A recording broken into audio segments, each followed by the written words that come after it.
وانا ماشي في الشارع يا جماعه بعد صلاه الفجر لقيت حاجه غريبه جدا. اكيد الغريب مش صاحب رامي طبعا ولا القطه دي. تعالوا كده مع بعض نشوف الشاب ده بيعمل ايه. هنحاول كده نمشي وراه من غير ما ياخد باله.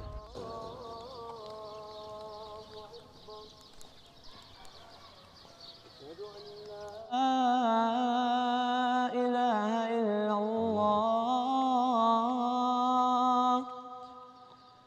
أشهد أن لا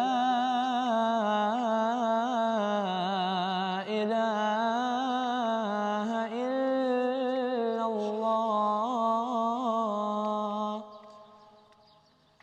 أشهد أن محمدًا رسول الله أشهد أن محمدًا رسول الله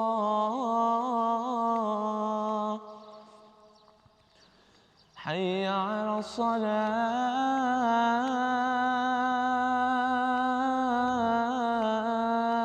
الصلاة حي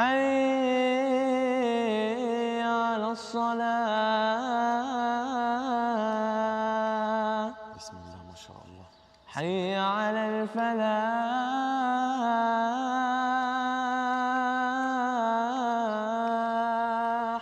كمل كمل كمل.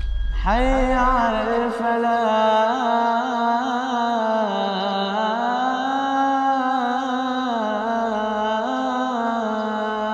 الله اكبر عليك يا ابني. الله أكبر الله أكبر لا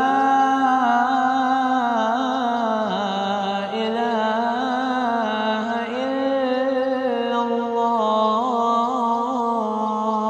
ايه الجمال ده يا ابني؟ أنت الأجمل. مركب مايك، انت بتعمل ايه؟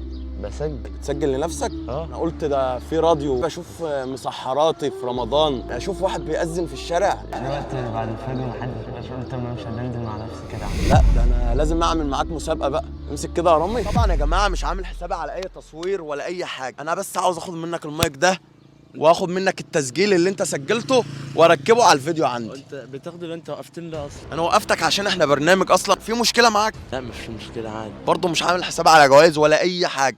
هعمل لك مسابقه على كل الفلوس اللي في المحفظه. ما اعرفش انا معايا كام يا جماعه. قرب كده تعالى. كل الفلوس اهو، كل الفلوس اللي في المحفظه 350 جنيه. اول سؤال على 50 جنيه. من هو اول من صام؟ اول من صام سيدنا ادم عليه السلام. اجابه صحيحه، كسبت 50 جنيه. هنبدا بقى نصعب الاسئله. تاني سؤال على 100 جنيه. هو الفلوس ده واخدها بجد وكده؟ هتاخدها بجد وهسيبك وامشي خالص. متى فرض الصيام؟ في السنه الثالثه، في السنه الثانيه من الهجره. خسرت معانا. لا لا يا السنه الثانيه. ايه اللي مخليك متاكد كده يعني؟ لا انا عارفها. اجابه صحيحه. ما هي الليله التي افضل من 1000 شهر؟ ليله القدر. لو قلتها بقى هتكسب ال 200 جنيه. إنا أنزلناه في ليلة القدر وما أدراك ما ليلة القدر ليلة القدر خير من 1000 شهر تنزل الملائكة